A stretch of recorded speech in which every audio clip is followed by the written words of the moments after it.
Rồi đây là có bộ mẹ con được xin ha. Đây, trái sữa rất tốt ha.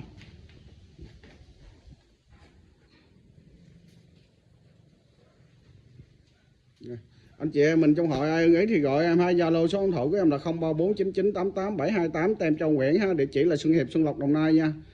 Đây.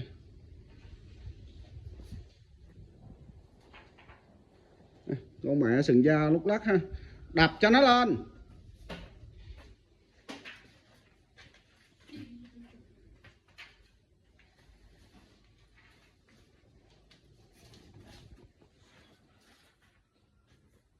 Rồi tiếp tục làm bộ mẹ con cái ha.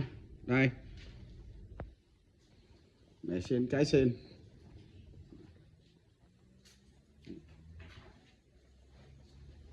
Cái đây ha.